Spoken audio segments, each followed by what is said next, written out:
엄마, 저 좀 살려주세요.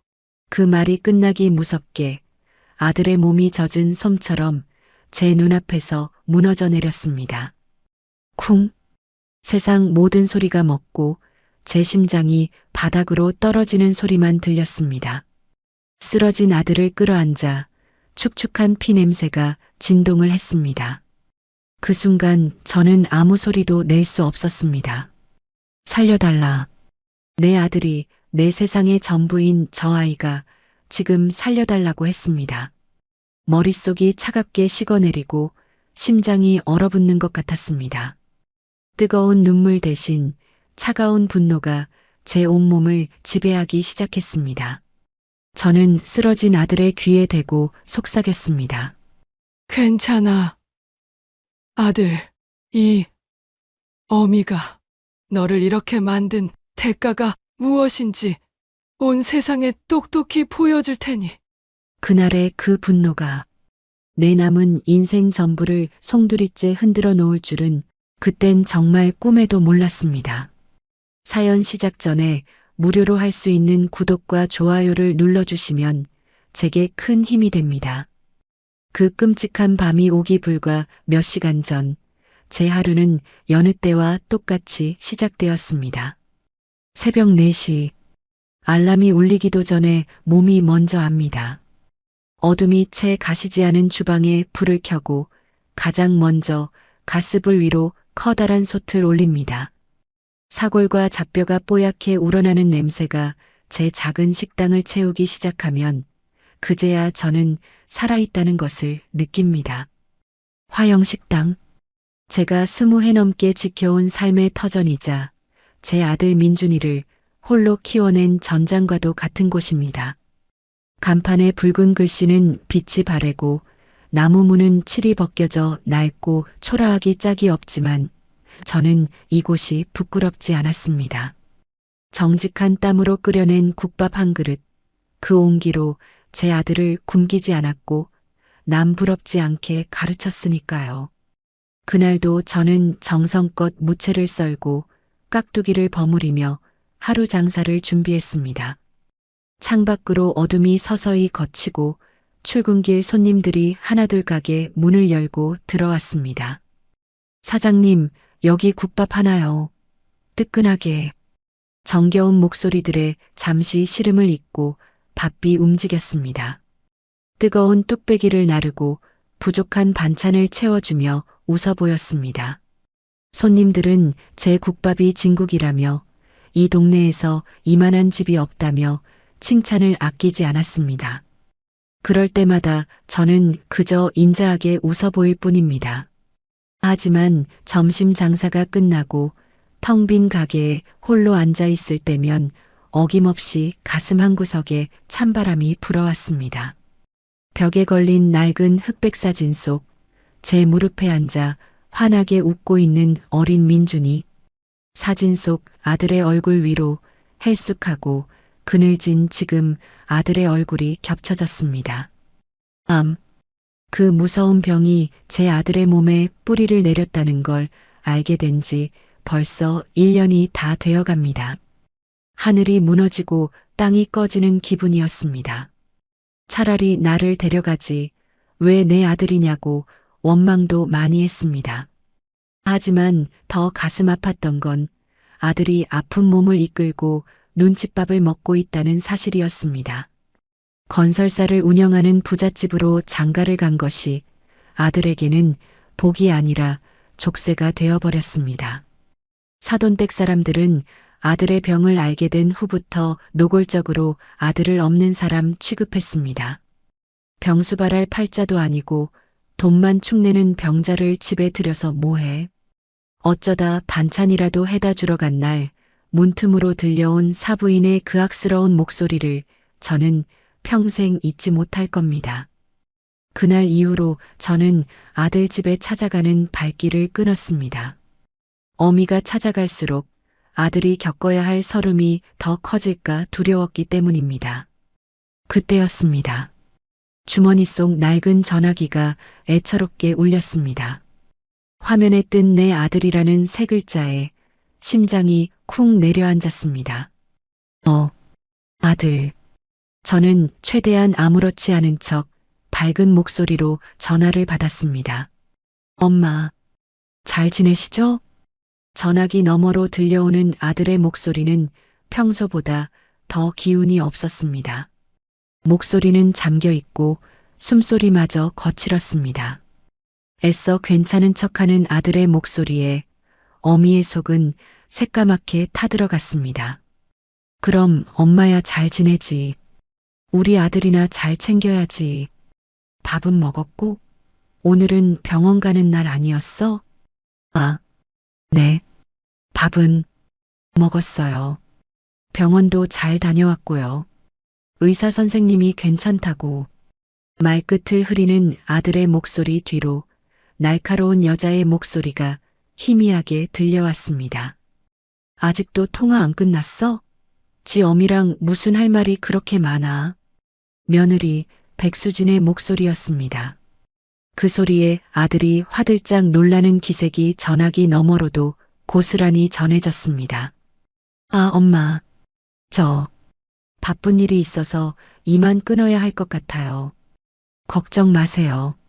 저 정말 괜찮아요. 괜찮다는 아들의 마지막 말이 제 귀에는 살려달라는 비명처럼 들렸습니다. 뚝 하고 끊어진 전화기를 붙잡고 저는 한참을 움직일 수 없었습니다. 괜찮지 않다. 내 아들, 지금 전혀 괜찮지 않다. 어미의 가슴이 비명을 지르고 있었습니다. 그날 오후 내내 저는 일이 손에 잡히지 않았습니다. 국솥을 들다 팔을 대었고 손님상에 물을 엎지르기도 했습니다. 머릿속에는 온통 기운 없던 아들의 목소리와 그 뒤로 들려오던 며느리의 차가운 목소리만 맴돌았습니다. 결국 저는 참지 못하고 아들이 가장 좋아하는 호박죽을 쓰기 시작했습니다. 늙은 호박을 푹 삶아 으깨고 새알심을 동글동글 빚었습니다. 뜨거운 김이 얼굴을 때렸지만 제 속에서 들끓는 열불만은 못했습니다. 이 죽이라도 먹이면 내 아들이 조금이라도 기운을 차릴까? 이 어미의 마음이 조금이라도 전해질까? 보온병에 정성껏 싼 호박죽을 들고 식당 문을 나섰지만 제 발걸음은 사돈댁으로 향하지 못하고 한참을 망설였습니다. 초라한 내 모습이 행여나 아들에게 또 다른 짐이 될까봐, 문전박대를 당할까봐. 결국 저는 무거운 발걸음을 돌려 집으로 향했습니다. 가슴에 커다란 돌덩이가 내려앉은 듯 숨쉬기조차 힘들었습니다. 해가 지고 저녁 장사까지 끝낸 뒤였습니다. 창밖에는 예고도 없이 차가운 가을비가 내리기 시작했습니다. 텅 빈 식당을 혼자 정리하며 저는 하염없이 창밖만 바라보았습니다. 빗줄기가 점점 더 거세졌습니다. 그때였습니다. 끽. 낡은 가게 문이 힘없이 열리는 소리가 났습니다. 누구세요? 불 꺼진 가게 안으로 들어선 희미한 인형. 비에 흠뻑 젖은 채 위태롭게 서 있는 그 모습은 제 아들 민준이었습니다. 민준아. 저는 소스라치게 놀라 아들에게 달려갔습니다.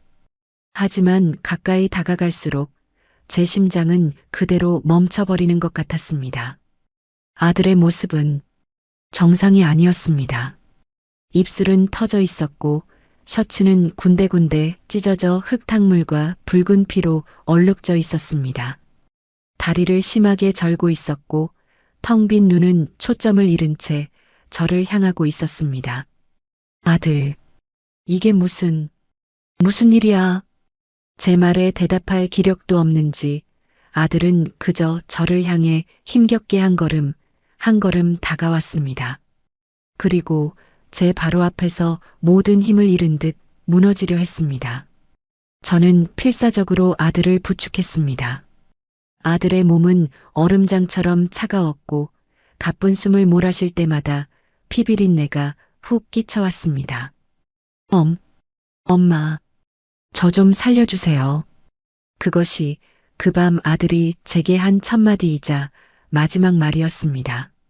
그 말을 끝으로 아들은 제 품에서 정신을 잃고 그대로 쓰러져 내렸습니다. 쿵! 그 소리와 함께 제 안에 무언가가 완전히 부서져 내렸습니다. 쓰러진 아들을 끌어안은 채 저는 얼마나 그렇게 있었는지 모릅니다. 빗소리도 바람소리도 들리지 않았습니다. 오직 내 아들 민준이의 가쁘고 얕은 숨소리만이 귓가를 파고들었습니다. 아이의 몸은 얼음장처럼 차가웠고 찢어진 셔츠 사이로 보이는 끔찍한 상처들에서는 비릿한 피 냄새가 진동했습니다. 정신을 차려야 한다. 이대로 둘 수는 없다. 제 머릿속에서 누군가 소리쳤습니다. 119에 신고할 수도 없었습니다. 이런 몰골로 병원에 실려가 사돈댁의 이름이 오르내리는 순간 제 아들은 2번 죽게 될 겁니다. 저 짐승 같은 인간들이 무슨 짓을 할지 모릅니다. 저는 비틀거리는 몸을 일으켜 가게 안쪽 낡은 전화기로 향했습니다. 수화기를 드는 손이 덜덜 떨렸습니다. 20회 동안 단 한 번도 누르지 않았던 번호. 이제는 존재하지 않을지도 모른다고 생각했던 그 번호를 제 손가락은 기적처럼 기억하고 있었습니다. 신호음이 몇 번 울리고 잠이 덜 깬 남자의 목소리가 들려왔습니다. 누구시오? 나예요, 원장님. 화영이. 제 목소리는 저 자신도 놀랄 만큼 차분했습니다. 수화기 너머의 남자는 잠시 침묵했습니다. 이윽고 깊은 한숨과 함께 낮은 목소리가 흘러나왔습니다. 이 밤중에 그 목소리로 전화를 할 정도면 보통 일은 아니겠군. 어디인가? 화영식당이요. 제발 와주세요. 그렇게 말하는 순간 참았던 눈물이 터져 나왔습니다. 하지만 울고 있을 시간이 없었습니다. 전화를 끊자마자 저는 찬물에 수건을 적셔 아들의 얼굴을 닦기 시작했습니다. 터진 입술, 부어오른 뺨, 멍든 눈두덩이. 닦아낼수록 더 선명해지는 상처들에 심장이 갈기갈기 찢겨나가는 것 같았습니다. 내가 왜 그랬을까? 내가 왜 내 아들을 그 끔찍한 소굴로 보냈을까?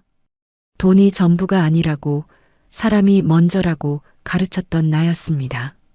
그런데 정작 화려한 사돈의 배경에 눈이 멀어 아들이 겪을 고통을 외면했던 건 아니었을까? 가난한 어미 밑에서 자란 아들에게 길을 펴게 해주고 싶다는 욕심이 결국 아들을 사지로 내몬 것은 아니었을까? 뼈를 깎는 후회가 칼날이 되어 제 심장을 도려냈습니다. 얼마 지나지 않아 낡은 식당 문이 조용히 열리고 왕진 가방을 든 백발의 노인이 들어섰습니다. 김 원장님, 과거 화양각 시절부터 저와 인연을 맺어온 분이었습니다. 그는 바닥에 쓰러져 있는 민준이를 보더니 아무 말 없이 다가와 진찰을 시작했습니다. 갈비뼈에 금이 간 것 같고 내상도 심해. 이 정도면 기절하는 게 당연하지. 대체 어떤 놈들이 사람을 이 지경으로 만들었나? 김 원장님의 나직한 분노에 저는 고개를 들 수 없었습니다.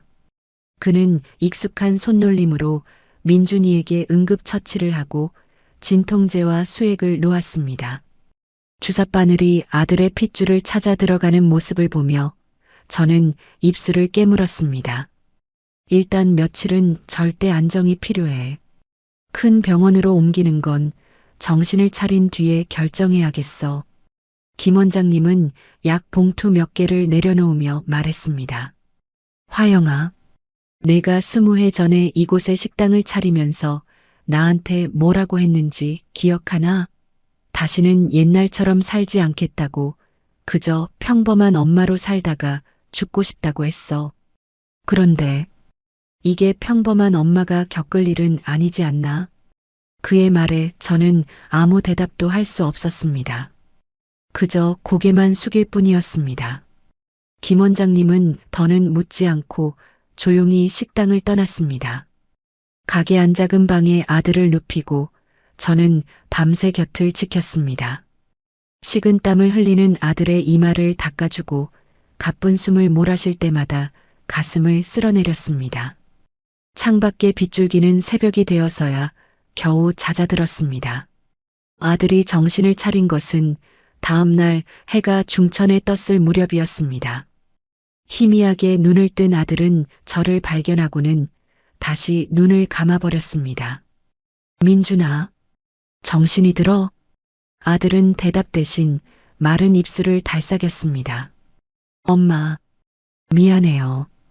미안하긴 뭐가 미안해. 대체 무슨 일이 있었는지 엄마한테 말해줘. 응? 누가 우리 아들을 이렇게 만들었어? 제 다그침에 아들은 한참을 침묵했습니다. 그러다 떨리는 목소리로 그날의 지옥을 털어놓기 시작했습니다. 사돈. 아니, 회장님이요. 제가 관리하던 비자금 장부, 그것 때문이에요. 비자금. 들어서는 안 될 말이었습니다. 심장이 쿵 하고 내려앉았습니다. 아픈 거, 병원에 자주 가는 거, 돈만 축낸다고. 처음에는 눈치만 주셨어요. 그런데 지난주에 검찰 조사가 시작될 거라는 소문이 돌자 모든 걸 저한테 뒤집어 씌우려고 아들의 목소리는 물에 젖은 종이처럼 힘없이 찢겨나갔습니다. 회장님이 직접 저를 때렸어요. 장부를 어디에 숨겼냐고. 제 병이 다 나을 때까지 기다려줄 수 없다고. 쓸모없는 놈이라고. 쓸모없는 놈. 그 말 한마디가 비수가 되어 제 가슴에 박혔습니다. 내 아들이 내가 눈에 넣어도 아프지 않을 내 새끼가 그런 말을 들으며 개처럼 맞았다는 말입니까? 수진이는, 아내라는 사람은 아버지가 하는 짓을 그냥 보고만 있었어요. 제가 살려달라고 제발 말려달라고 애원했는데 그냥 외면했어요. 그리고는 저를 차에 태워서 어두운 길가에 버렸어요. 다시는 나타나지 말라고. 거기까지 말한 아들은 더 이상 말을 잇지 못하고 흐느끼기 시작했습니다. 아이처럼 서럽게 우는 아들의 등을 쓸어주며 저는 이상하게도 눈물이 나지 않았습니다. 뜨거웠던 눈물은 간밤에 모두 말라버렸고 그 자리에는 차갑고 단단한 무언가가 자리 잡고 있었습니다. 분노? 아니, 분노라는 말로는 부족했습니다. 그것은 내 새끼를 짓밟은 것들에 대한 서늘한 증오였습니다. 저는 더 이상 아들에게 아무것도 묻지 않았습니다.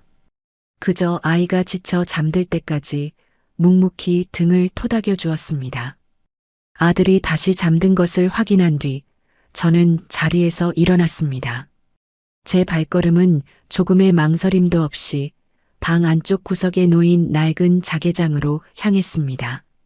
20해 동안 단 한 번도 열어보지 않았던 판도라의 상자. 민준이 엄마로 사는 20해 동안 저는 그 모든 것을 잊었다고 생각했습니다. 하지만 아니었습니다. 잊은 것이 아니라 묻어두었을 뿐입니다. 백진태, 태성건설 회장, 내 아들의 숨통을 끊어놓으려 했던 짐승. 저는 그 이름을 나직이 움츠렸습니다. 그리고는 제 입가에 차가운 미소가 걸렸습니다. 그래, 시작은 너로 정했다. 백진태, 당신이 아무것도 모르고 발 뻗고 자는 이 밤, 당신의 제국을 무너뜨릴 첫 번째 균열이 시작될 것이다. 당신이 감히 건드린 게 누군지 이제부터 뼈저리게 알게 될 것이다. 밤은 깊고 세상은 고요했습니다. 하지만 제 안에서는 천둥 번개가 내리치고 있었습니다. 제 손끝이 20해 동안 잠겨있던 자개장의 자물쇠를 열었습니다. 기익. 세월의 무게를 이기지 못한 경첩이 내는 소리는 마치 과거의 망령이 내는 신음소리 같았습니다. 코를 찌르는 조명 냄새와 함께 켜켜이 쌓인 먼지 아래 잠들어 있던 제 과거가 모습을 드러냈습니다. 곱게 접어둔 비단옷 몇 벌. 한때는 저 옷을 입고 수많은 사내들의 헛된 욕망을 굽어보았습니다. 이제는 색이 바래고 좀이 쓸어볼품 없어졌습니다. 마치 지난 20해 동안 민준이 엄마로 살며 달아 없어진 제 자신을 보는 것 같아 헛웃음이 났습니다. 그 아래 손때 묻은 작은 함이 있었습니다. 떨리는 손으로 함을 열었습니다. 그 안에는 낡은 명함첩과 두툼한 전화번호부 그리고 화양각이라 새겨진 묵직한 옥도장이 들어 있었습니다. 그 시절 사람들은 저를 화양각의 주인이라 불렀습니다. 하지만 저는 주인이 아니었습니다. 저는 그곳을 찾아온 자들의 비밀과 약점, 그리고 욕망을 먹고 사는 존재였습니다. 그들은 제게 술을 마시러 온 것이 아니었습니다. 그들은 제게 그들의 운명을 상담하러 왔고, 때로는 적의 목을 칠 비수를 구하러 왔습니다. 저는 그저 그들이 원하는 것을 쥐어주었을 뿐입니다. 그리고 그 대가로 약속을 받았습니다. 언젠가 내가 당신을 필요로 할 때 당신은 나의 부름에 답해야 한다는 약속. 그것은 피로 쓴 계약서보다 더 질기고 무서운 족쇄였습니다. 저는 전화번호부를 꺼내 들었습니다. 손끝에 닿는 종이의 바싹 마른 감촉이 마치 마른 뼈를 만지는 듯 서늘했습니다. 한 장 한 장. 종이를 넘길 때마다 잊고 살았던 이름들이 먼지처럼 피어올랐습니다. 풋내기 검사였던 사내, 아버지의 회사를 물려받기 위해 제 앞에서 눈물로 호소하던 재벌 2세, 선거 자금이 부족해 머리를 조아리던 늙은 정치인. 그들은 이제 모두 사회의 거물이 되어 있었습니다. 뉴스와 신문에서 점잖은 얼굴로 세상을 논하고 있었습니다. 과연 그들은 기억하고 있을까? 화양각의 가장 깊은 방에서 촛불 아래 나눴던 그들의 추악한 비밀과 나의 약속을 제 손가락이 한 이름 위에서 멈췄습니다. 윤상현. 이름 옆에는 작은 글씨로 서울중앙지검 특수부라고 적혀 있었습니다. 25년 전 그는 아무 배경도 없는 열혈 검사였습니다. 거대 비리를 파헤치다 외압에 부딪혀 좌천될 위기에 처했을 때 제가 그의 손에 결정적인 증거를 쥐어주었습니다. 그는 그 사건 하나로 일약 스타 검사가 되었고 이후 승승장구했습니다. 저는 그가 지금 어디서 무엇을 하는지 알고 있었습니다.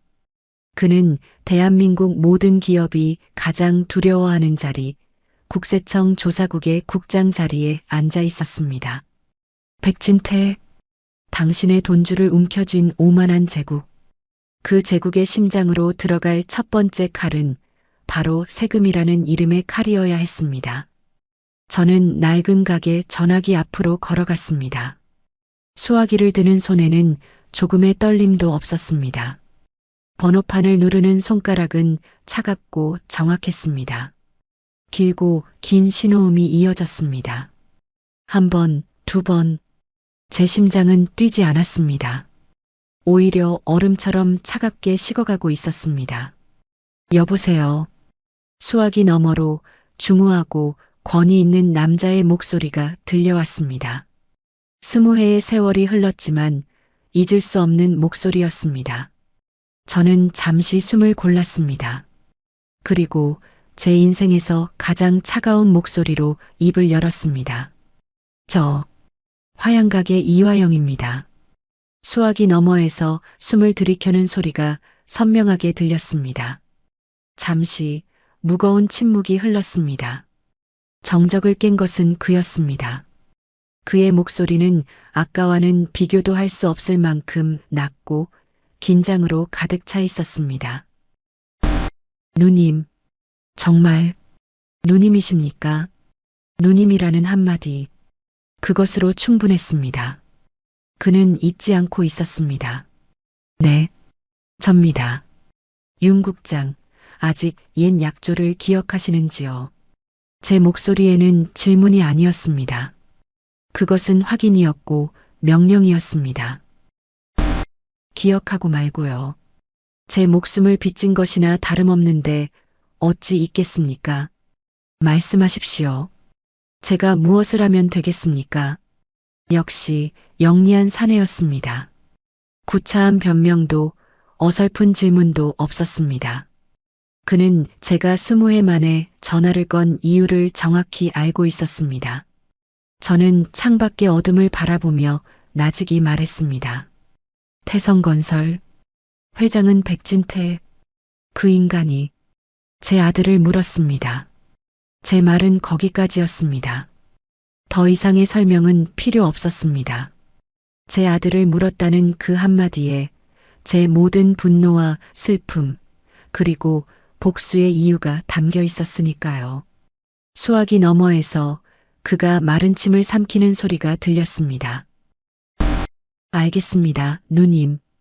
그의 대답은 짧고 단호했습니다. 제가 가진 모든 것을 걸고 그놈들이 흘린 피눈물보다 더한 대가를 치르게 하겠습니다. 고맙습니다.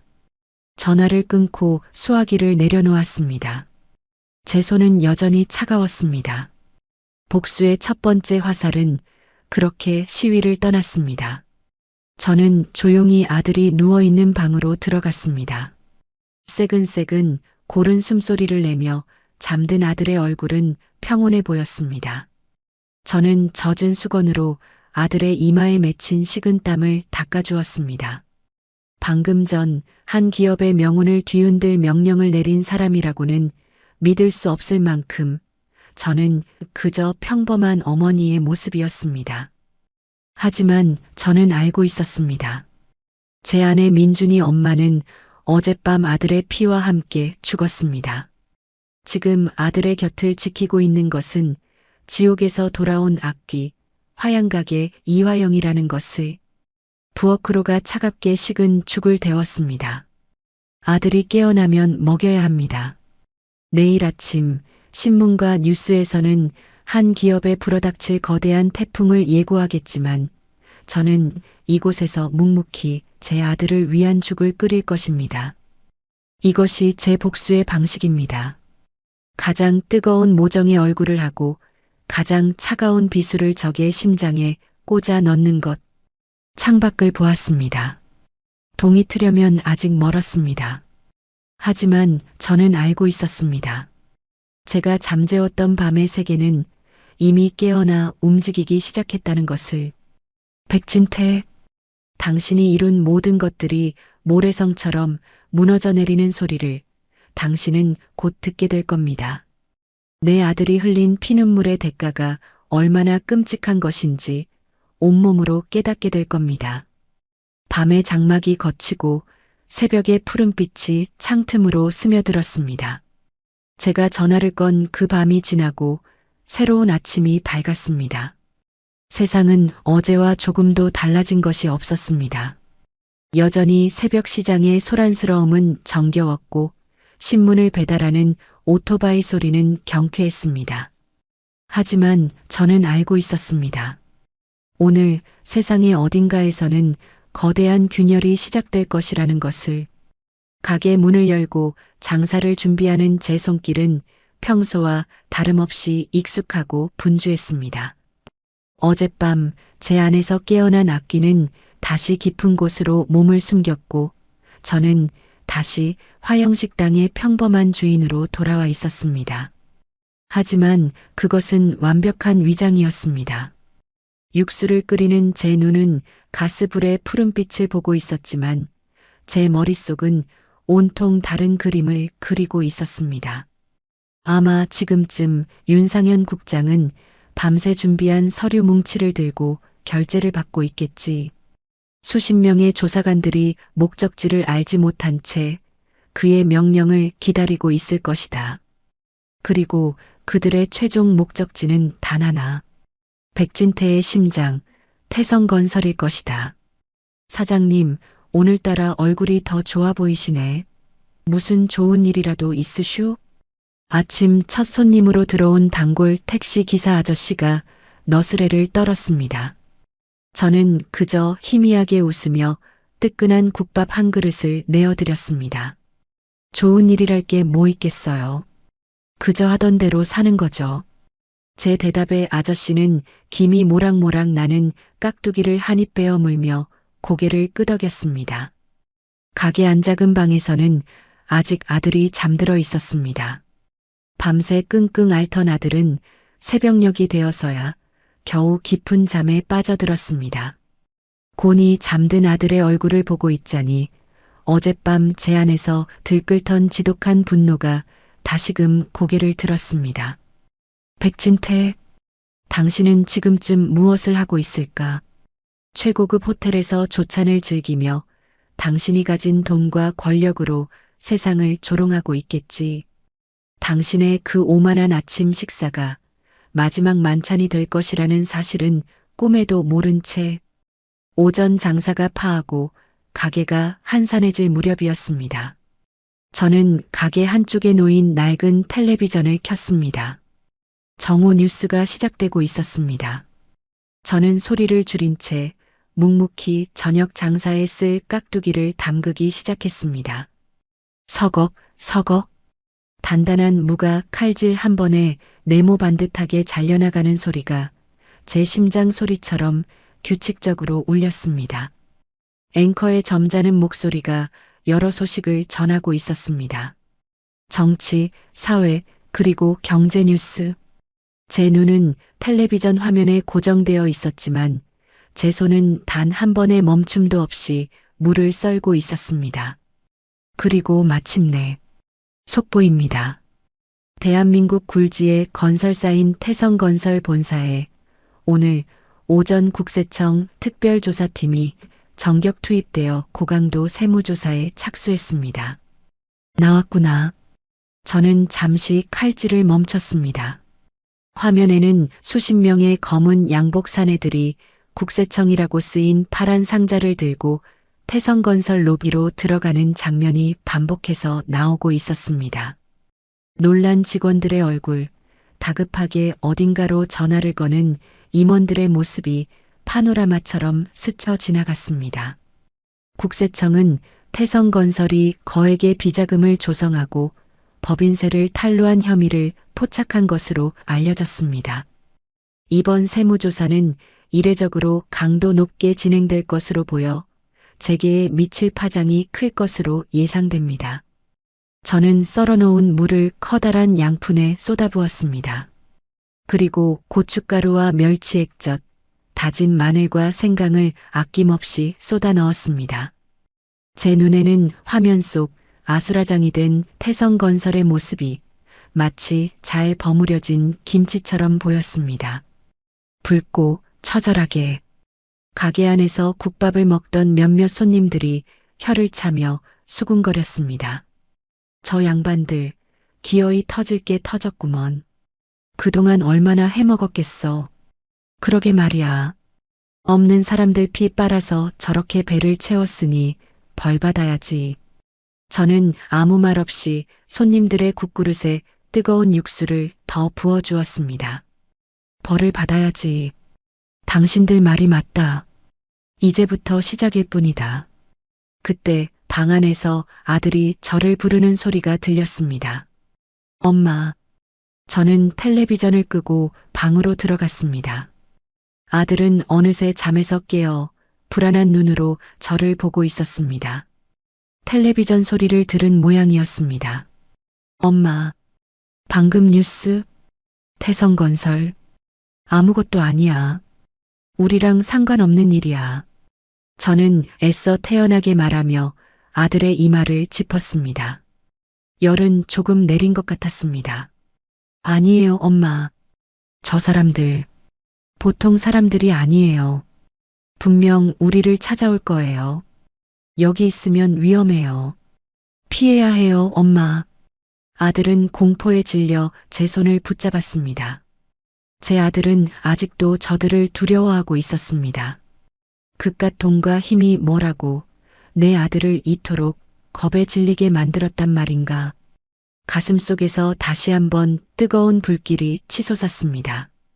저는 아들의 손을 마주잡고 부드럽지만 단호한 목소리로 말했습니다. 민준아, 괜찮아. 이 세상에 여기보다 더 안전한 곳은 없단다. 하지만 엄마 말 믿어. 아무도 우리를 해치지 못해. 절대로. 제 단호한 눈빛에 아들은 더 이상 아무 말도 하지 못하고 그저 저를 바라볼 뿐이었습니다. 저는 미리 쑤어둔 죽을 데워 아들에게 먹였습니다. 한 숟갈 한 숟갈. 죽을 받아 먹는 아들의 모습은 영락없는 어린아이였습니다. 지금쯤 백진태는 어떤 표정을 짓고 있을까? 아마도 자신의 호화로운 회장실에서 값비싼 집기들을 부수며 미친 듯이 날뛰고 있겠지. 감히 나의 제국에 손을 대다니. 어떤 놈이냐? 당장 찾아내서 밟아 죽여버리겠다. 그렇게 소리치며 자신의 경쟁자들을 하나하나 의심하고 있을 겁니다. 그는 절대로 상상조차 못할 겁니다. 이 모든 일의 시작이 자신이 개처럼 짓밟고 내버린 며느리의 어미, 허름한 식당을 운영하는 이 늙은 여자에게서 시작되었다는 것을, 그가 세상에서 가장 하찮게 여겼던 존재가 지금 그의 목에 비수를 꽂고 있다는 사실을, 그것이 바로 제가 원하는 그림이었습니다. 가장 높은 곳에 있는 자가 가장 낮은 곳에서 날아온 돌멩이에 맞아 쓰러지는 것. 자신이 무엇에 맞았는지도 모른 채 처절하게 무너져 내리는 것. 저녁 장사가 끝나고 저는 다시 홀로 남았습니다. 창밖은 다시 어두워졌습니다. 라디오에서는 온종일 태성건설의 세무조사 소식으로 떠들썩했습니다. 저는 그 소리를 자장가 삼아 남은 그릇들을 설거지했습니다. 모든 정리를 마치고 저는 어둠 속에 잠긴 가게 중앙에 의자를 놓고 앉았습니다. 그리고 눈을 감았습니다.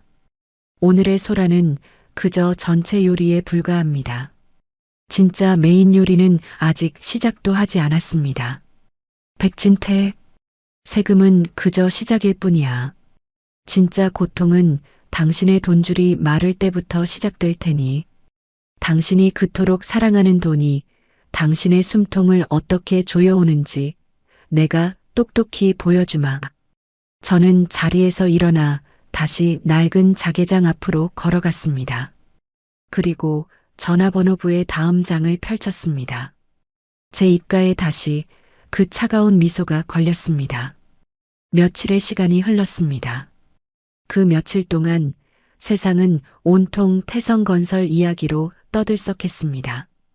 대한민국에서 10손가락 안에 꼽히는 건설사에 대한 고강도 세무조사. 그것은 한 기업의 비리를 파헤치는 것을 넘어 재계 전체를 향한 경고처럼 보였습니다. 뉴스는 연일 태성건설의 주가가 폭락하고 있다는 소식을 전했고, 사람들은 백진태 회장이 과연 이 위기를 넘길 수 있을지 혹은 이대로 무너질 것인지를 두고 저마다 떠들어댔습니다. 저는 그 모든 소란을 제 작은 식당 안에서 묵묵히 지켜보았습니다. 아침이면 국밥을 말고 점심이면 설거지를 하고 저녁이면 다음날 쓸 재료를 다듬었습니다. 제 하루는 조금도 변하지 않았습니다. 하지만 저는 알고 있었습니다. 제가 던진 작은 돌멩이가 저 거대한 성벽에 얼마나 큰 균열을 만들어내고 있는지를. 백진태는 지금쯤 피가 마를 겁니다. 세무조사는 그 자체로도 고통스럽지만 더 무서운 것은 그로 인해 시작될 불신이라는 전염병입니다. 거래처들은 슬슬 발을 뺄 준비를 할 것이고 투자자들은 등을 돌릴 겁니다. 그가 평생 쌓아올린 신용이라는 탑이 모래성처럼 서서히 무너져 내리기 시작할 겁니다. 하지만 그걸로는 부족했습니다. 제 아들이 겪은 고통에 비하면, 제 아들이 흘린 피눈물에 비하면 고작 그 정도는 너무나 가벼운 벌이었습니다. 상처를 곰게 내버려 둘 수는 없습니다. 썩은 살은 불로 지져 도려내야 하는 법입니다. 그날도 저는 가게 뒷마당에서 시래기를 말리고 있었습니다. 차가운 가을바람에 꾸덕꾸덕 말라가는 시래기의 모습이 마치 자금줄이 말라가고 있을 백진태의 모습 같아 헛웃음이 나왔습니다. 그때 방 안에서 민준이가 저를 불렀습니다. 엄마, 잠깐만 와보세요. 방으로 들어가니 아들은 텔레비전을 켠 채 굳은 얼굴로 앉아 있었습니다. 화면에서는 백진태가 검찰 청사를 빠져나오며 기자들에게 둘러싸여 있었습니다. 그는 애써 당당한 표정을 지으며 소리치고 있었습니다. 이번 세무조사는 명백한 표적 수사입니다. 우리 태성건설은 한 점 부끄럼이 없습니다. 배우를 반드시 밝혀내어 법적 책임을 물을 것입니다. 저 뻔뻔한 얼굴. 자신의 죄는 조금도 뉘우치지 못한 채 여전히 세상을 향해 고개를 빳빳이 쳐들고 있는 저 오만한 모습. 그 모습을 보는 순간 제 안에서 다시 한번 무언가 뒤틀리는 것 같았습니다. 아들은 공포에 질린 눈으로 제게 말했습니다. 엄마, 저 사람 정말 우리를 찾아낼지도 몰라요. 어떻게 해요? 저는 텔레비전을 꺼버렸습니다. 그리고 아들의 어깨를 감싸 안았습니다. 민준아, 짖는 개는 물지 못하는 법이다.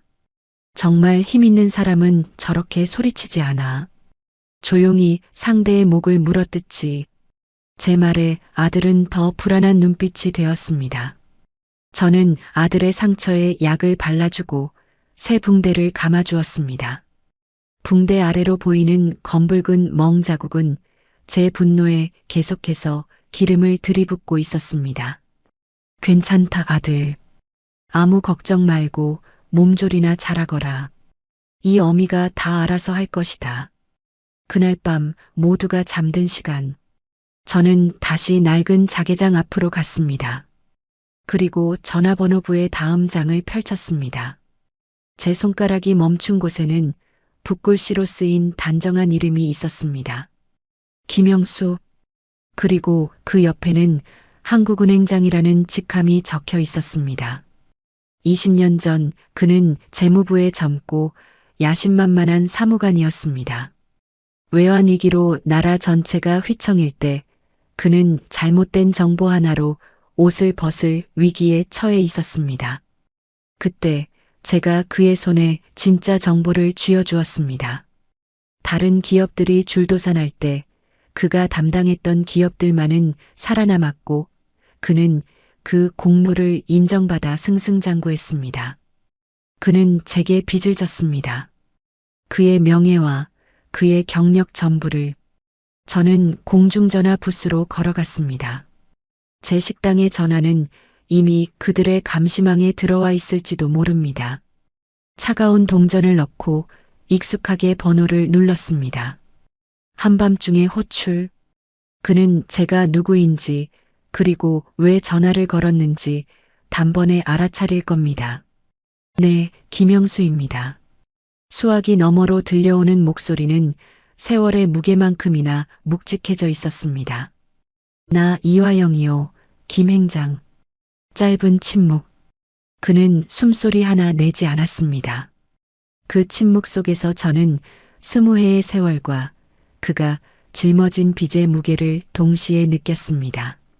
요즘 태성건설 때문에 시끄럽더군.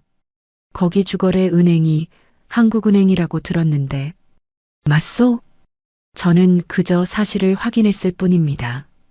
하지만 제 목소리에 담긴 서늘한 의도를 그는 누구보다 정확하게 알아들었을 겁니다. 그 회사 곧 만기가 돌아오는 대출이 꽤 많다고 하던데. 그는 잠시 숨을 고르는 듯 했습니다. 이윽고 결심이 선 듯한 낮은 목소리가 수화기를 타고 흘러나왔습니다. 누님께서 걱정하실 일은 만들지 않겠습니다. 그 한마디면 충분했습니다. 전화를 끊고 밖으로 나오자 차가운 밤 공기가 폐부 깊숙이 파고들었습니다. 이제 주사위는 던져졌습니다. 세무조사가 살을 깎는 고통이라면 자금줄이 막히는 것은 뼈를 부러뜨리는 고통입니다. 건설사에게 돈이란 사람의 피와 같은 것입니다. 피가 돌지 않으면 아무리 거대한 거인이라도 결국 쓰러지기 마련입니다. 다음 날 아침이었습니다. 아들에게 아침밥을 차려주고 있는데 텔레비전에서 긴급 속보를 알리는 요란한 자막이 떴습니다. 긴급 속보입니다. 극심한 자금난에 시달리던 태성건설이 오늘 오전 주거래 은행인 한국은행으로부터 대규모 대출 연장 불가 통보를 받은 것으로 확인됐습니다. 태성건설은 사실상 부도 위기에 직면했습니다. 화면 속 백진태의 저택 앞은 아수라장이었습니다. 기자들이 몰려들었고 채권자들이 아우성을 치고 있었습니다. 앵커는 태성건설의 주가가 사상 최저치로 폭락했으며 곧 법정 관리를 신청할 것이라는 전망을 쏟아내고 있었습니다. 아들은 숟가락을 든 채 사색이 되어 화면을 보고 있었습니다. 엄마, 이게 어떻게 된 일이에요? 저는 말없이 아들의 그릇에 김이 모락모락 나는 계란찜을 한 숟갈 떠 넣어 주었습니다. 민준아, 밥 먹자. 밥심으로 버텨야 병도 이기는 거다. 제 평온한 모습에 아들은 오히려 더 큰 충격을 받은 듯 했습니다. 이 모든 일의 배후에 제가 있다는 것을 제 아들은 꿈에도 상상하지 못할 겁니다. 그래야만 합니다. 이 더러운 복수는 오롯이 저 혼자만의 몫이어야 합니다. 백진태, 돈이 전부라고 믿었던 당신. 이제 그 돈 때문에 숨통이 끊어지는 기분이 어떤가. 당신이 평생을 바쳐 쌓아 올린 그 성이 하룻밤 사이에 무너져 내리는 기분이 어떤가. 하지만 이걸로 끝이라고 생각하면 아주 큰 오산이다. 이제 당신은 살기 위해 발버둥 치겠지. 당신을 이 지경으로 만든 배우를 찾기 위해 짐승처럼 날뛰기 시작할 것이다. 궁지에 몰린 쥐는 고양이를 물려고 덤비는 법이지. 어디 한번 발버둥 쳐보시지. 당신의 그 더러운 이빨이 과연 나에게까지 닿을 수 있을지. 저는 창밖을 내다보았습니다. 맑고 높은 가을 하늘이었습니다. 하지만 제 눈에는 먹구름이 몰려오는 것이 똑똑히 보였습니다. 더 거대하고 더 잔혹한 폭풍이. 태성건설이라는 거대한 성은 이제 유령의 집이 되어가고 있었습니다. 세무조사와 자금 압박이라는 두 개의 거대한 망치에 두들겨 맞은 그곳은 한때 대한민국 건설업의 심장이라 불렸던 위용을 모두 잃고 죽음의 그림자만이 가득했습니다. 복도에는 채권자들의 고성이 메아리 쳤고 회장실 문 앞에는 밤낮으로 기자들이 진을 치고 있었습니다. 백진태는 자신의 왕국 안에 갇힌 부상당한 짐승과 같았습니다.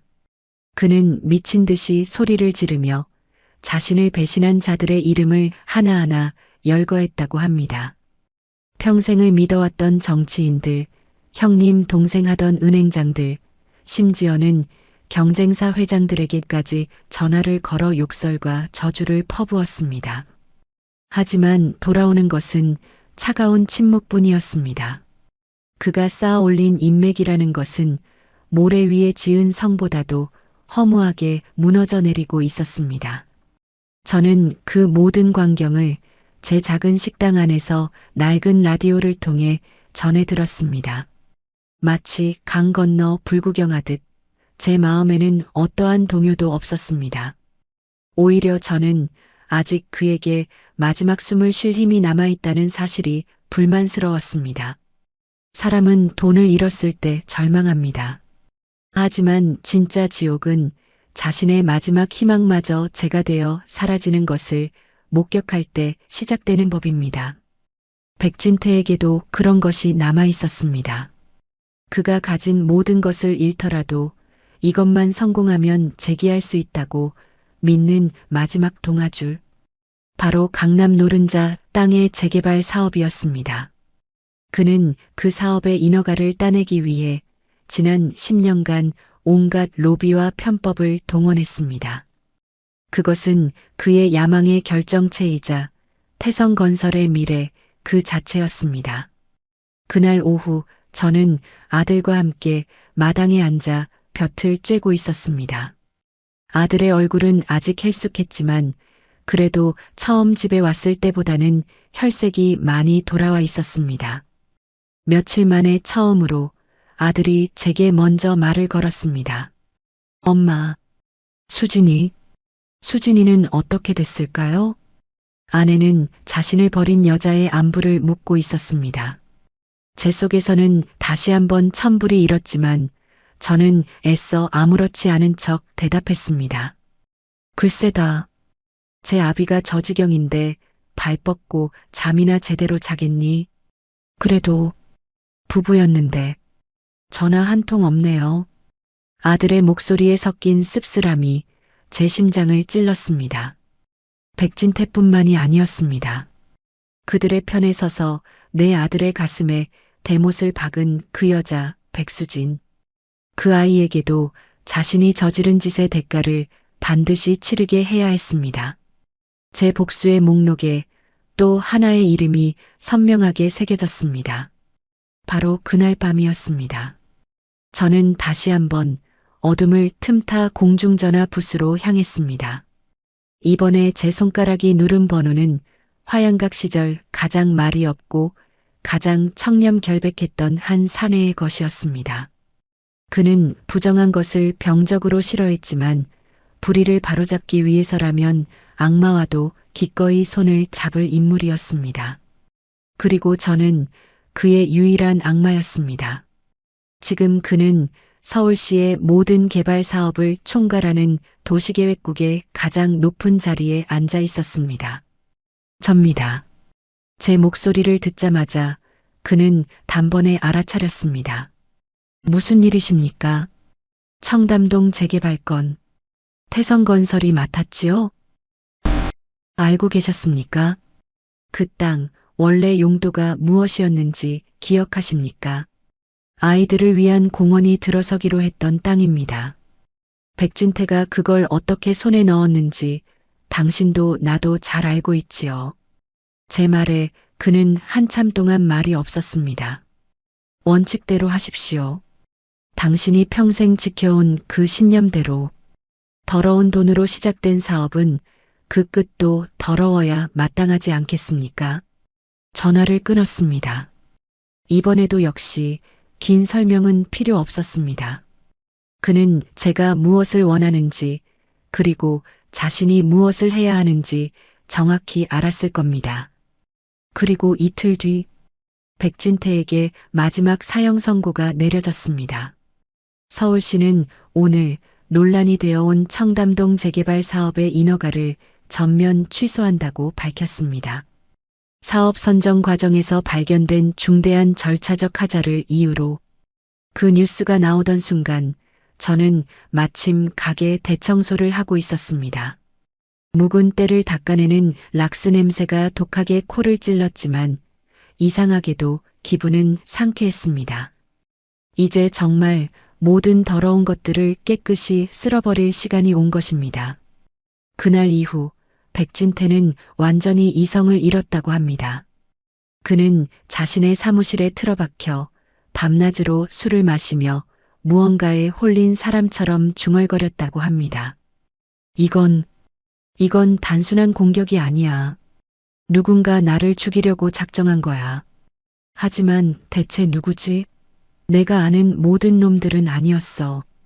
세무조사, 자금 압박, 그리고 사업 취소. 3번의 공격은 너무나 정확하고 너무나 치명적이었습니다.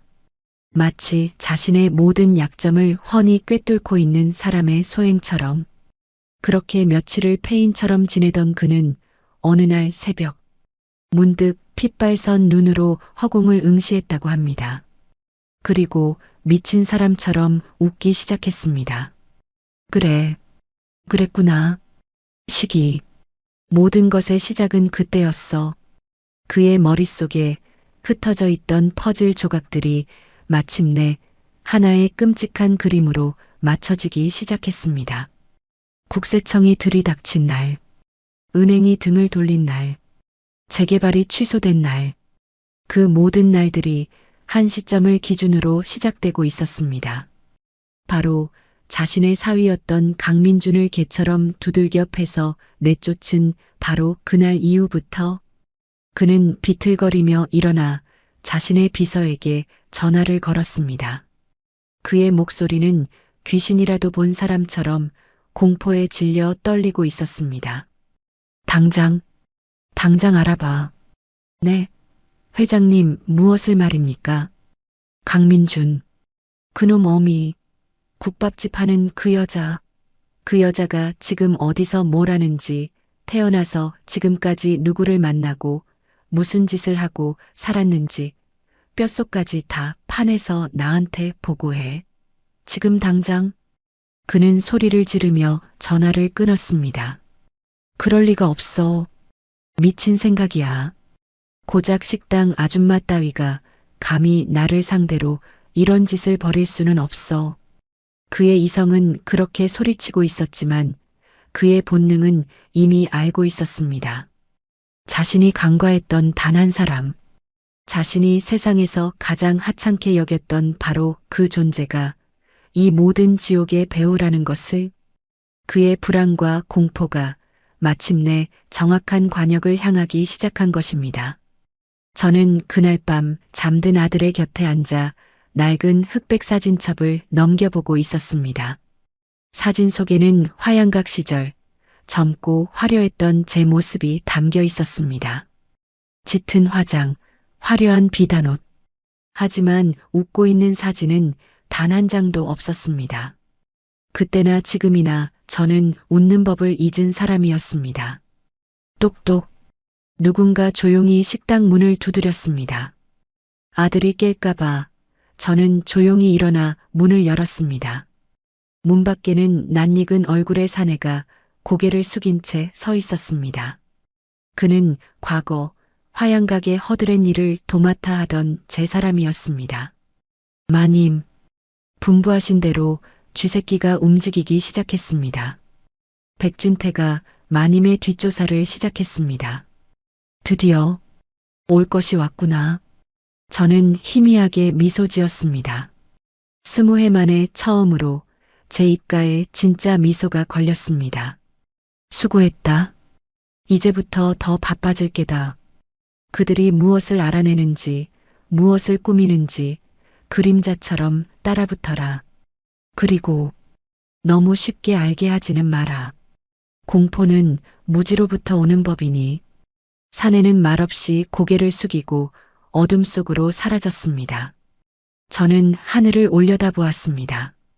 구름 한 점 없는 밤하늘에 칼날처럼 시린 달이 떠 있었습니다. 자, 어디 한번 파보거라, 백진태. 내가 파헤치는 것이 나의 과거일지 아니면 너 자신의 무덤일지 나는 아주 천천히 그리고 잔인하게 너에게 정답을 알려줄 테니. 백진태의 시간은 지옥 그 자체였습니다. 그의 세상은 온통 국밥집 여자에 대한 생각으로 가득 차 있었습니다. 잠을 자다가도 그 여자의 희미한 얼굴이 떠올라 경기를 일으키며 깨어났고, 밥을 먹다가도 그 여자가 끓였을 국밥을 생각하며 구역질을 했습니다. 그는 믿을 수 없었습니다. 한낱 식당 안악 따위가 감히 자신을 이 지경으로 만들었다는 것을. 하지만 동시에 미치도록 궁금했습니다. 그 여자의 정체가 대체 무엇인지, 어떻게 국세청장과 은행장, 그리고 서울시의 심장부를 제 손처럼 주무를 수 있었는지. 그의 모든 신경은 뒷조사를 나간 심부름꾼이 가져올 보고서에 쏠려 있었습니다. 그것이 자신의 망상을 증명할 한 장의 종이 쪼가리에 불과할지, 아니면 이 모든 지옥의 실체를 밝혀줄 열쇠가 될지. 그는 초조하게 담배를 태우며 해가 뜨고 지는 것조차 잊은 채 보고를 기다렸습니다. 그리고 마침내 그날이 왔습니다. 태성건설의 텅 빈 회장실. 값비싼 집기들은 부서지고 깨진 채 널브러져 있었고, 방 안에는 위스키와 담배 그리고 패배자의 땀 냄새가 역겹게 뒤섞여 있었습니다. 백진태는 헝클어진 머리에 핏발선 눈으로 문 앞에 선 사내를 노려보았습니다. 가져. 왔나? 그의 목소리는 며칠 밤낮으로 지른 고성으로 완전히 쉬어 있었습니다. 심부름꾼은 말없이 낡은 서류 봉투 하나를 책상 위에 올려놓았습니다. 백진태는 떨리는 손으로 봉투를 집어들었습니다. 그의 손이 얼마나 떨렸는지 봉투를 뜯는 것조차 쉽지 않았습니다. 마침내 거친 숨을 몰아쉬며 봉투 안에 서류들을 쏟아냈습니다. 첫 장은 평범했습니다. 이름 이화영, 나이 68, 20해 전 작은 상가 건물을 인수해 화영식당 개업. 가족관계는 아들 강민준 하나. 평생을 식당 하나만 보고 살아온 어디서나 볼 수 있는 평범한 과부의 이력이었습니다. 이게 다야? 고작 이걸 알아내려고 이 난리를 쳤단 말이야. 백진태는 서류를 집어 던지며 소리쳤습니다. 역시 내 망상이었어. 내가 미쳐가고 있는 거야. 하지만 심부름꾼은 미동도 없이 바닥에 떨어진 서류 뭉치 중 다른 한 묶음을 가리켰습니다. 회장님, 거기까지는 저희 같은 사람들도 쉽게 알아낼 수 있는 현재입니다. 하지만 그 이전의 기록은 대한민국에 존재하는 어떤 서류에도 남아있지 않았습니다. 그게 무슨 소리야? 마치 유령처럼 20해 전 어느 날 갑자기 나타난 사람 같았습니다. 그래서 저희는 방법을 바꿨습니다. 기록이 아닌 사람들의 기억을 추적했습니다. 이화영이라는 이름과 그 나이대의 여자를 기억하는 사람들을. 심부름꾼의 말에 백진태는 홀린 듯이 바닥에 떨어진 다른 서류 뭉치를 집어들었습니다. 그곳에는 낡고 빛바랜 사진 한 장과 함께 몇몇 인물들의 증언이 녹취록처럼 정리되어 있었습니다. 사진 속에는 짙은 화장을 한 젊은 여인이 화려한 비단옷을 입고 누군가를 내려다보고 있었습니다. 웃음기 하나 없는 차갑고 서늘한 얼굴. 그런데 이상하게도 그 얼굴이 낯설지 않았습니다. 국밥을 퍼주던 그 주름진 얼굴의 원형이 바로 저곳에 있었습니다. 그리고 그 아래의 글자들이 그의 눈에 박혀 들어왔습니다. 증언 1전 정계 원로 K씨. 이화영? 그 이름을 어떻게 해? 그분은 전설이었지. 90년대 대한민국을 움직인 건 청와대가 아니라 화양각이라는 말이 있었소. 그리고 그 화양각의 주인이 바로 그분이셨지. 화양각. 백진태의 머릿속에서 잊고 있던 이름 하나가 섬광처럼 스쳐 지나갔습니다. 젊은 시절 감히 문턱도 넘어보지 못했던 소문으로만 듣던 바로 그곳. 당대 최고의 권력가들만이 드나들 수 있었다던 바로 그 비밀스러운 요정. 그의 눈동자가 미친 듯이 흔들리며 다음 증언으로 향했습니다. 증언 2 재계 은퇴 인사 PC. 화양각의 마님. 그분 앞에서는 장관도 재벌 총수도 고개를 숙였어. 그분은 사람의 약점을 꿰뚫어보는 귀신 같은 눈을 가졌지. 그분에게 한번 밑보이면 다음 날 그 사람은 이 땅에서 사라진다는 소문이 파다했어. 마님, 마담. 백진태의 입에서 의미를 알 수 없는 신음이 터져 나왔습니다. 그리고 마지막 증언. 그것은 그의 숨통을 완전히 끊어놓는 망치와도 같았습니다. 증언 3전 정보부 요원 L씨. 그분의 진짜 무서움은 그분이 거느린 사람들이었소. 그분에게 은혜를 입은 젊은 인재들이 지금쯤 어디서 무엇을 하고 있을지 상상만 해도 소름이 돋지. 국세청의 윤상현 국장, 한국은행의 김영수 행장, 서울시의 그들 모두 한때 화양각의 문턱을 넘나들던 이들이었지. 윤상현, 김영수, 자신을 나락으로 떨어뜨린 그 이름들. 그들이 모두 그 여자의 사람들이었다고? 아, 백진태는 짐승 같은 비명을 지르며 서류를 갈기갈기 찢어 허공에 뿌렸습니다. 믿을 수 없었습니다. 믿고 싶지 않았습니다. 자신이 평생을 바쳐 이룬 모든 것이 자신이 벌레만도 못하게 여겼던 그 국밥집 여편네의 손바닥 위에서 놀아났다는 사실을 그는 미친 사람처럼 웃기 시작했습니다. 웃음소리는 점점 울음소리로 변해갔습니다. 그는 바닥에 주저앉아 어린아이처럼 엉엉 울었습니다. 공포와 분노, 그리고 처절한 패배감. 그의 오만했던 자존심은 산산조각이 나 가루가 되어 흩날렸습니다. 바로 그때였습니다. 끽. 회장실의 묵직한 문이 소리 없이 열렸습니다. 백진태는 흐릿한 눈물 너머로 문 앞에 서 있는 인형을 보았습니다. 허름한 시장 옷이 아닌 단정하고 기품 있는 검은색 투피스를 입은 여자. 주름진 얼굴은 그대로였지만 그 눈빛만은 사진 속의 그 젊은 마님처럼 차갑고 서늘하게 빛나고 있었습니다. 이화영. 그녀가 지옥의 악기처럼 그의 눈앞에 서 있었습니다. 내가 어떻게 여기에? 백진태는 뒷걸음질 치며 제대로 된 말조차 잊지 못했습니다. 이화영은 대답 대신 천천히 그에게로 걸어왔습니다. 또각또각 대리석 바닥에 부딪히는 그녀의 구두 소리가 마치 그의 심장에 못을 박는 소리처럼 울렸습니다. 그녀는 완전히 무너져 내린 백진태의 앞에 섰습니다. 그리고는 그를 내려다보며 나직이 입을 열었습니다. 그녀의 목소리에는 어떠한 감정도 실려있지 않았습니다. 내 이름이 궁금했나? 백진태는 공포에 질려 고개를 저었습니다. 이화영은 희미하게 미소 지었습니다. 그 미소는 세상 어떤 표정보다도 잔인하고 무서웠습니다. 그래, 내가 바로 화양각의 이화영이다. 내 놈 같은 것들은 감히 이름도 입에 올릴 수 없었던 바로 그 여자다. 그녀는 바닥에 떨어진 자신의 옛 사진을 구둣발로 지그시 밟았습니다. 지난 20해 동안 나는 이 이름을 잊고 살았다. 내 아들을 위해 그저 평범한 어미로 살고 싶었거든. 그런데 내가 내 놈이 감히 내 아들을 건드렸어.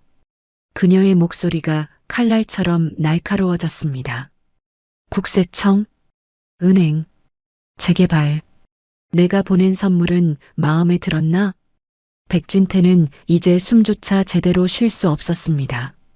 이 모든 것이 정말 이 여자의 손에서 시작되었다는 것을 확인하는 순간 그의 나분 이성마저 완전히 끊어져 버렸습니다. 왜? 대체 왜? 그의 멍청한 질문에 이화영의 눈빛이 경멸로 가득 찼습니다. 아직도 모르는가? 내 놈이 지은 죄가 무엇인지. 그녀는 백진태의 눈앞에 쪼그려 앉아 그의 눈을 똑바로 마주 보았습니다. 내 아들 눈에서 흐른 피눈물가 당신의 평생으로도 모자랄 겁니다. 그녀의 마지막 말은 사형 선고였습니다. 내일 아침 뉴스를 기대하게.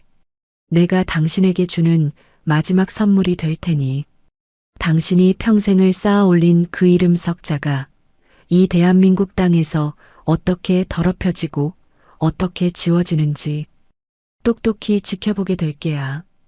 이화영은 그 말을 남기고 미련 없이 자리에서 일어났습니다. 그리고 들어올 때와 마찬가지로 소리 없이 회장실을 빠져나갔습니다. 홀로 남은 백진태는 텅 빈 공간에 주저앉아 허망하게 중얼거렸습니다. 마지막 선물? 그의 눈에는 이제 공포도 분노도 남아있지 않았습니다.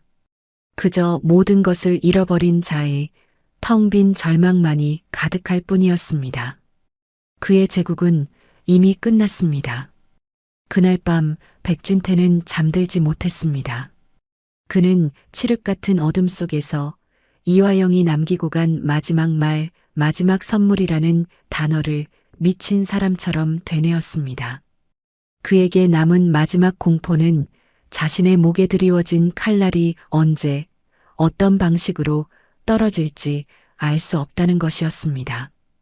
그는 동이 트는 것을 마치 사형 집행 시간을 기다리는 사형수처럼 두려워했습니다. 그리고 운명의 아침이 밝았습니다. 대한민국의 모든 아침 신문 일면 그리고 모든 방송사의 아침 뉴스는 단 하나의 소식으로 뒤덮였습니다.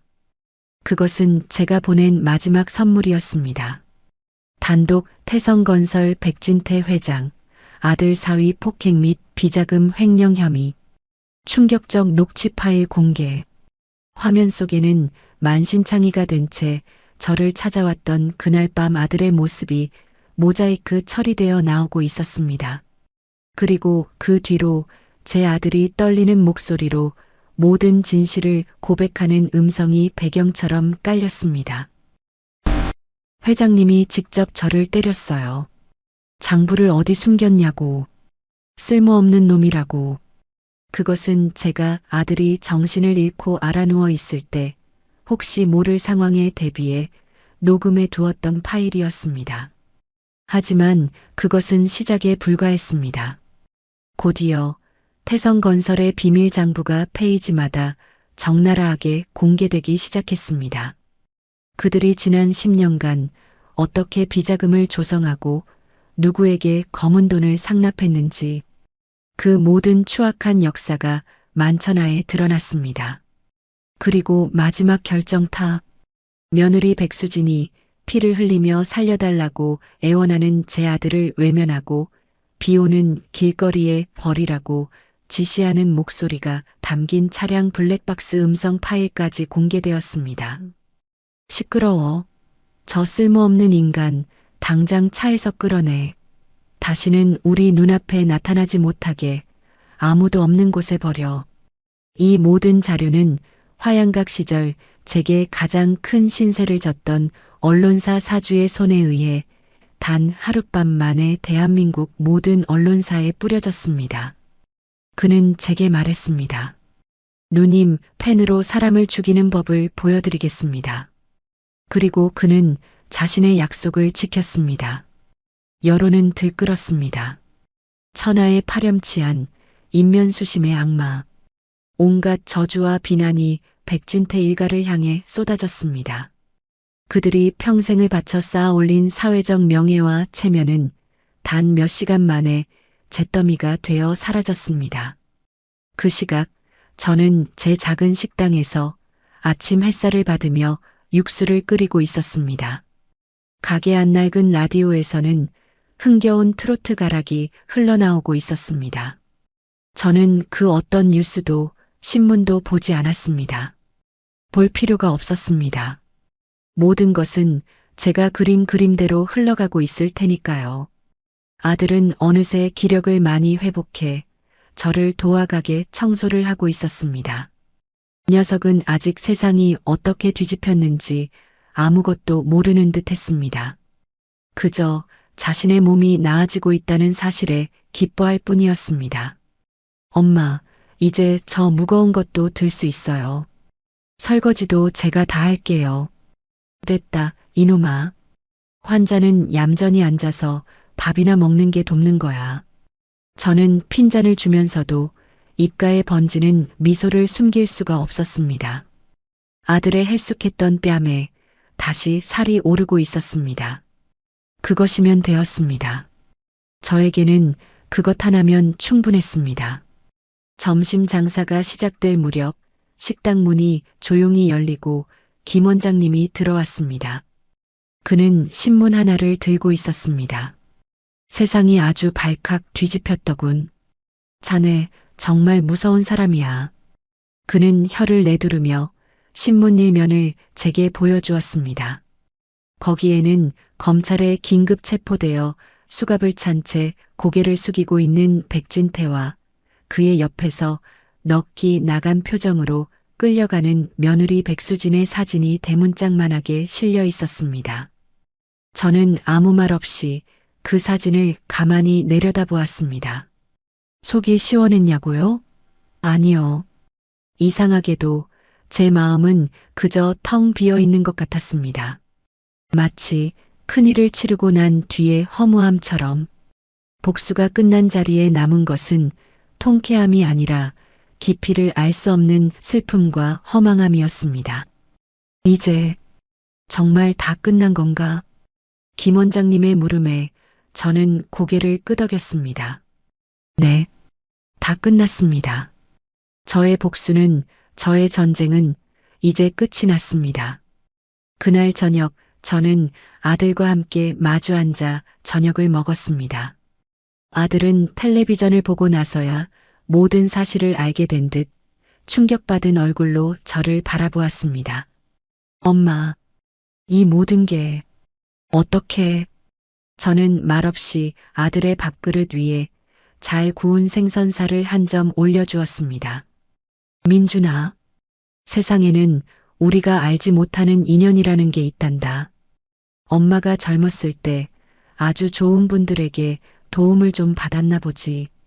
그분들이 지금 엄마가 힘들다는 소식을 듣고 그냥 조금 도와준 것뿐이야. 제 어설픈 거짓말에 아들은 더 이상 아무것도 묻지 않았습니다. 그저 눈시울이 붉어진 채 밥을 먹을 뿐이었습니다. 어쩌면 제 아들은 어렴풋이 짐작하고 있는지도 모릅니다. 하지만 녀석은 어미의 그늘을 모른 척 해주기로 결심한 것이겠지요. 그것이 착한 내 아들이 어미에게 해줄 수 있는 마지막 효도라고 생각했을 겁니다. 그날 밤 저는 20해 만에 처음으로 깊은 잠을 잤습니다. 더 이상 꿈에서 아들이 피를 흘리지도 백진태의 그 악스러운 얼굴이 나타나지도 않았습니다. 며칠 뒤 저는 자개장 깊숙이 넣어두었던 낡은 함을 꺼냈습니다.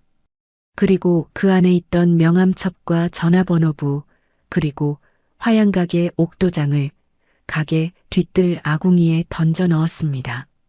타닥 타닥. 제 과거가, 제 복수의 도구들이 붉은 불길 속에서 제가 되어 사라져갔습니다.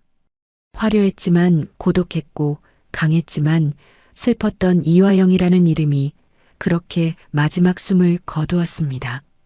저는 불길을 보며 나직이 속삭였습니다. 잘 가거라, 화영아. 이제는 정말 편히 쉬려무나. 이제 제게 남은 것은 민준이 엄마라는 이름뿐입니다. 그것만으로도 제 남은 인생은 충분히 따뜻하고 행복할 겁니다. 가끔 저는 그날의 제 선택을 떠올려 봅니다. 내 아들을 짓밟은 자들을 파멸시킨 그 잔혹한 복수가 과연 정당한 것이었을까? 하지만 저는 후회하지 않습니다. 어미의 심장은 정의가 아니라 제 새끼를 향해 뛰는 법이니까요. 여러분이라면, 만약 여러분이 저와 같은 상황이었다면 어떻게 하셨을까요? 저 멀리 가게 문을 열고 들어오는 아들의 모습이 보입니다. 환하게 웃으며 제게 손을 흔들고 있습니다. 이제 저도 웃으며 아들을 맞으러 가야겠습니다. 제 인생의 가장 길고 추웠던 밤이 마침내 끝났습니다. 오늘 이야기는 한 어머니의 처절한 모성애가 어디까지 갈 수 있는지, 그리고 한번 시작된 복수라는 열차가 우리를 어디로 데려가는지를 강렬하게 보여주고 있습니다. 우리 인생에는 돌이키고 싶은 순간이 있기 마련입니다. 백진태 회장처럼 오만함으로 돌이킬 수 없는 선을 넘었을 수도 있고, 이화영처럼 끓어오르는 분노에 자신의 모든 것을 걸어야 했던 순간을 마주했을 수도 있습니다. 하지만 중요한 것은 그 후 우리가 어떤 선택을 하느냐입니다. 이화영은 아들을 지키기 위해 20년간 묻어두었던 과거를 꺼내드는 길을 선택했습니다. 그 선택은 아들을 구했지만 그녀의 마음 한편에는 깊은 허무함을 남겼을지도 모릅니다. 과거는 바꿀 수 없지만 우리의 선택이 미래를 만드니까요. 어쩌면 여러분의 마음 속에도 반드시 지켜야만 하는 소중한 무언가가 있을 겁니다. 그 소중한 것을 위해 여러분은 어떤 선택을 하시겠습니까?